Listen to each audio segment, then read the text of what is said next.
ونصلي ونسلم على رسوله الكريم أما بعد. أعوذ بالله من الشيطان الرجيم. بسم الله الرحمن الرحيم. وأن ألق عصاك، اور ہم نے کہا کہ اے موسیٰ اپنی لاٹھی ڈال دو.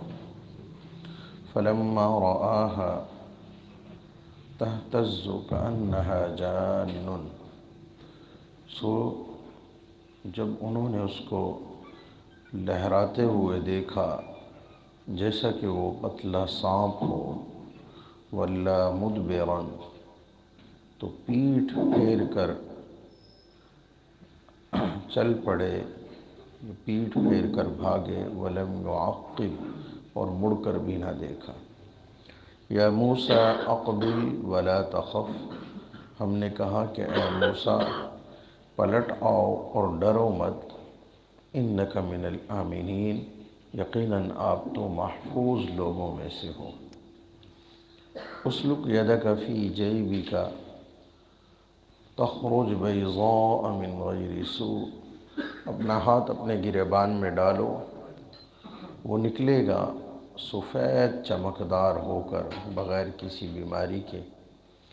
وَاضْمُمْ إِلَيْكَ جَنَاحَكَ مِنَ الرَّهْبِ، اور اپنے جسم سے اپنے بازو کو ملا لینا ڈر کی وجہ سے. فَذَلِكَ بُرْهَانَانِ مِنْ رَبِّكَ إِلَى فِرْعَوْنَ وَمَلَئِهِ، تو یہ دونوں دو زبردست دلیلیں ہیں تمہارے رب کی جانب سے فرعون اور اس کے سرداروں کی طرف. انہم کانوا قوما فاسقین، بلا شبہ وہ نافرمان لوگ ہیں، حد سے گزر جانے والے لوگ ہیں. حضرت موسیٰ علیہ السلام کو کوہ طور پر پہلے اللہ رب العزت نے نبوت عطا فرمائی، جیسے کہ سورہ طٰہٰ کے پہلے رکوع میں اس کی تفصیل ہے. انی انا اللہ لا الہ الا انا فاعبدنی، کہ میں ہی اللہ ہوں، میرے علاوہ کوئی معبود نہیں، میری ہی عبادت کرو. وَأَقِمِ الصَّلَاةَ لِذِكْرِي، اور میری یاد کے لیے نماز قائم کرو. إِنَّ السَّاعَةَ آتِيَةٌ، بلا شبہ قیامت آنے والی ہے. أَكَادُ أُخْفِيهَا، لیکن میں اس کے متعین وقت کو چھپاتا ہوں. لِتُجْزَىٰ كُلُّ نَفْسٍ بِمَا تَسْعَىٰ، تاکہ ہر شخص کو اس کے کیے ہوئے اعمال کا بدلہ دیا جائے. فَلَا يَصُدَّنَّكَ عَنْهَا مَن لَّا يُؤْمِنُ بِهَا وَاتَّبَعَ هَوَاهُ فَتَرْدَىٰ، کہ جو شخص تمہاری ان تعلیمات پر ایمان نہیں لاتا تو وہ تمہیں روک نہ پائے. اگر تم نے ایسا کیا تو تم بھی ہلاکت میں پڑ جاؤ گے. یہ مضمون جو ہے سورہ طٰہٰ میں بیان کیا گیا ہے کہ جس میں حضرت موسیٰ علیہ السلام کو نبوت کا منصب اور مقام اور ذمہ داری عطا کی جا رہی ہے. حضرت موسیٰ علیہ السلام پر اب تک ہونے والی صورتحال سے اور اس مجموعی پوزیشن سے ایک بہت رعب کی کیفیت طاری ہو چکی تھی. اس لیے اللہ رب العزت نے ان سے سوال کیا، وَمَا تِلْكَ بِيَمِينِكَ يَا موسیٰ، اے موسیٰ تمہارے ہاتھ میں کیا ہے، تاکہ ان کی یہ گھبراہٹ کی کیفیت دور ہو. اور دوسرا، جب یہ عصا لاٹھی بنے تو انہیں یہ وہم نہ ہو کہ میں ہاتھ میں اندھیرے میں لاٹھی کی جگہ سانپ اٹھا لایا ہوں، جب یہ لاٹھی جو ہے وہ سانپ بنے تو یہ وہم نہ ہو. اس لیے پہلے پوچھا وَمَا تِلْكَ بِيَمِينِكَ يَا موسیٰ، کہ اے موسیٰ تمہارے ہاتھ میں کیا ہے. قَالَ هِيَ عَصَايَ، انہوں نے کہا یہ میری لاٹھی ہے اور اس سے میں یہ کام کرتا ہوں، میں اس پر سہارا بھی لیتا ہوں. وَأَهُشُّ بِهَا عَلَىٰ غَنَمِي، بکریوں کے لیے پتے بھی جھاڑتا ہوں درختوں سے، اور بھی میرے کام ہیں کافی سارے جو میں اس لاٹھی سے کرتا رہتا ہوں. اب جب حضرت موسیٰ علیہ السلام سے سوال ہوا، جواب انہوں نے دیا، اور ان کو بھی یہ یقین ہوا کہ میرے ہاتھ میں لاٹھی ہی ہے. اب حضرت موسیٰ علیہ السلام کو اللہ رب العزت نے معجزہ عطا کرنا چاہا. کیونکہ اللہ رب العزت جس کو بھی نبوت والا منصب عطا فرمائے تو اس کی دلیلیں ضرور فراہم کرتے ہیں، اور نبوت کے جو دلائل ہوتے ہیں انہیں معجزات کہا جاتا ہے، جو معجزہ کی جمع ہے، بمعنی عاجز کر دینے والا، کہ لوگ جو ہیں وہ اس جیسا کام نہ کر سکیں جو نبی نے پیش کیا ہے، کہ نبی کا وہ پیش کردہ کام لوگوں کو مقابلے سے عاجز کر دیتا ہے، تو اس لیے اسے معجزہ کہتے ہیں۔ تو بس بہرحال حضرت موسیٰ علیہ السلام نے وہ لاٹھی زمین پر ڈال دی، اللہ کی طرف سے حکم ہوا القِ عصاک، انہوں نے زمین پر لاٹھی ڈال دی۔ اب جیسے زمین پر لاٹھی ڈالی، وہ تو لاٹھی تھی، بے جان تھی، لیکن وہ حیران ہو گئے کہ وہ تو لہرانے لگا، اور ایسے تیزی سے لہرا رہا ہے جیسے پتلا سانپ جو ہے وہ تیزی کے ساتھ لہراتا ہے، کأنہا جان۔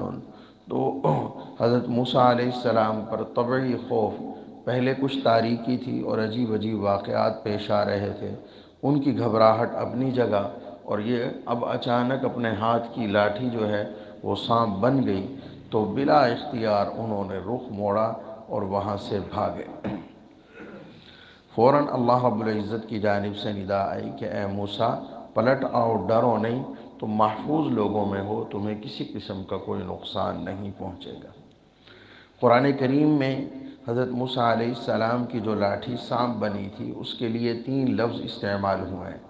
کہیں اس کو ثعبان کہا گیا، فَإِذَا هِيَ ثَعْبَانٌ مُبِينٌ، ثعبان جو ہے وہ بڑے سانپ کو، اژدہے کو کہا جاتا ہے، اور کہیں اس کو جان کہا گیا، کأنہا جان، جیسے کہ وہ پتلا سانپ ہو، سپولیہ بھی جسے کہہ دیتے ہیں، اور کہیں اس کو حیہ کہا گیا، فَإِذَا هِيَ حَيَّةٌ تَسْعَىٰ، تو وہ سانپ ہو گیا دوڑتا ہوا۔ عربی زبان میں حیہ جو ہے وہ سانپ کو کہا جاتا ہے، چاہے چھوٹا ہو، بڑا ہو، موٹا ہو، پتلا ہو، کسی بھی قسم کا سانپ ہو تو اس کو حیہ کہا جاتا ہے۔ تو یہ 3 لفظ جو ہیں حضرت موسیٰ علیہ السلام کے عصا کے ذریعے، عصا جو سانپ بنا تھا اس کے لیے استعمال ہوئے ہیں۔ تو مفسرین کرام رحمہ اللہ فرماتے ہیں کہ حضرت موسیٰ علیہ السلام کی لاٹھی سے جو سانپ بنتا تھا وہ اژدہا بنتا تھا، جیسے کہ قرآن کریم میں آیا ہے فَإِذَا هِيَ ثَعْبَانٌ مُبِينٌ، کہ وہ ایک کھلا اژدہا بن گیا، بڑا موٹا تازہ سانپ بنتا تھا۔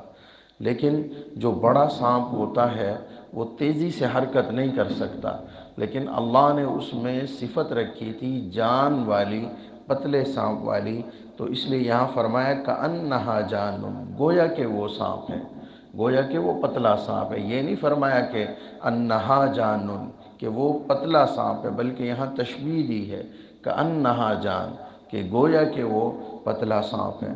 تو بنتا وہ اژدہا تھا، لیکن جس طرح اژدہا جو ہے وہ تیزی سے حرکت نہیں کرتا اپنے وجود کے بڑا اور بھاری ہونے کی وجہ سے، بلکہ آہستہ آہستہ حرکت کرتا ہے، یہ حضرت موسیٰ علیہ السلام کی لاٹھی سے جو سانپ بنتا تھا وہ ایسے ہلکا ہلکا حرکت نہیں کرتا تھا، بلکہ جیسے چھوٹا سانپ ہوتا ہے اور وہ تیزی کے ساتھ دوڑتا ہے اور حرکت کرتا ہے اور لہراتا ہے، اس طرح یہ موٹا اور بھاری ہونے کے باوجود لہراتا تھا۔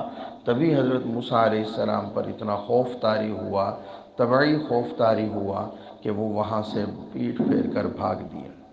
اور یہ بات ذہن کے اندر رکھیں کہ نبی کے پاس کمالات نبوت اپنی جگہ، لیکن ہوتا تو وہ انسان ہے، تو جو انسانی خواص ہوتے ہیں، انسانی طبیعت اور فطرت ہوتی ہے، وہ نبی کے اندر بھی موجود ہوتی ہے۔ نبی جس طرح ایک انسان کو بھوک لگتی ہے، پیاس لگتی ہے، تھکاوٹ ہوتی ہے، خوشی والی کیفیت اس پر طاری ہوتی ہے، غمی اور پریشانی ہوتی ہے، کبھی اطمینان ہوتا ہے، کبھی خوف ہوتا ہے، یہی تمام عوارض بحیثیت انسان نبی پر بھی طاری ہوتے ہیں۔ اس لیے حضرت موسیٰ علیہ السلام کا وہاں سے ڈر جانا اور ڈر کر گھبرا کر پیچھے ہٹ جانا اور پیٹھ پھیر کر چل دینا، بھاگ جانا اس جگہ سے، یہ نبوت کے یا اس کے کمالات کے منافی نہیں ہے، کیونکہ یہ پیچھے ہٹنا اور بھاگنا بحیثیت انسان ہوا ہے، اور بحیثیت انسان جو ہے وہ جس طرح انسان خوش ہوتا ہے تو غمی بھی اس پر طاری ہوتی ہے، امن محسوس کرتا ہے تو گھبراہٹ اور خوف بھی محسوس کرتا ہے، لیکن جیسے ہی اللہ کا حکم ہوا تو وہ پلٹ کر آئے، اور صرف یہ نہیں بلکہ اب وہ جو اژدہا بنا ہوا تھا، اللہ رب العزت کی جانب سے حکم ہوا کہ اے موسیٰ اس اژدہے کے منہ کے اندر ہاتھ ڈالو، اس نے جو منہ کھولا ہوا ہے اس کے منہ کے اندر ہاتھ ڈالو۔ تو حضرت موسیٰ علیہ السلام نے ایسے ہاتھ ڈال کے جیسے اس کا منہ پکڑا تو فوراً وہ لاٹھی کے اندر تبدیل ہو گیا، وہ سانپ والی کیفیت اس کی ختم ہو گئی۔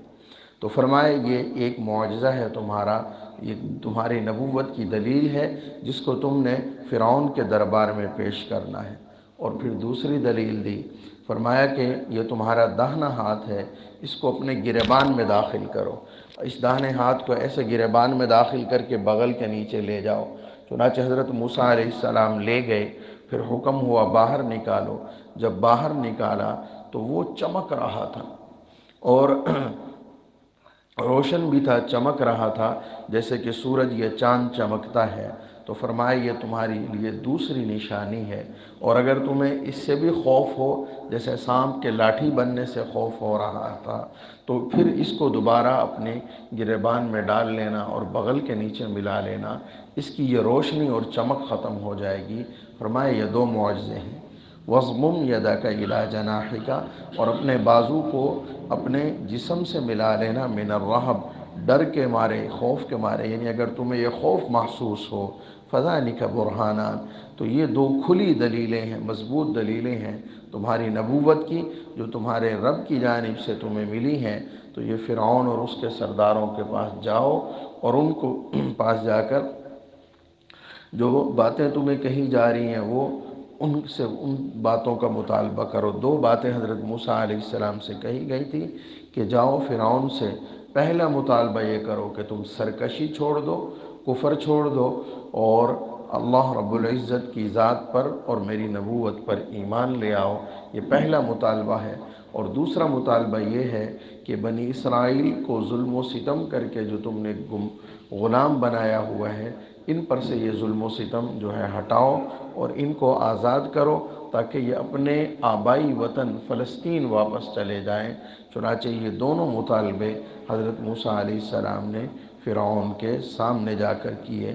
لیکن یہاں ایک بات قرآن کریم نے ذکر کر دی تھی، انہم کانوا قوما فاسقین، کہ وہ لوگ فاسق ہیں، نافرمان ہیں، کھلم کھلا جو ہے وہ نافرمانی کرنے والے ہیں۔ تو اس لیے آسانی سے تمہاری بات نہیں لیں گے، تمہیں مشکلات کا سامنا کرنا پڑے گا، لیکن تم ان مشکلات کو بڑی مضبوطی کے ساتھ برداشت کرو گے تو اللہ کی طرف سے مدد اور نصرت آئے گی۔ چنانچہ حضرت موسیٰ علیہ السلام یہ دونوں معجزات لے کر فرعون کے دربار میں پہنچے، اور اس کے بعد کے واقع اگلے اس کی تفصیل جو ہے اگلی آیات میں آ رہی ہے۔ اور اس مقام پر حضرت موسیٰ علیہ السلام نے کچھ دعائیں بھی مانگی، اور اسی طرح انہیں کچھ جو تحفظات تھے وہ تحفظات بھی انہوں نے اللہ کے دربار میں عرض کیے، اور اللہ رب العزت نے ان کے وہ تحفظات دور فرمائے جیسے کہ اگلی آیات میں آ رہا ہے۔ اللہ رب العزت ہم سب کو حق پر قائم دائم رہنے کی توفیق عطا فرمائے اور باطل سے ہم سب کی حفاظت فرمائے۔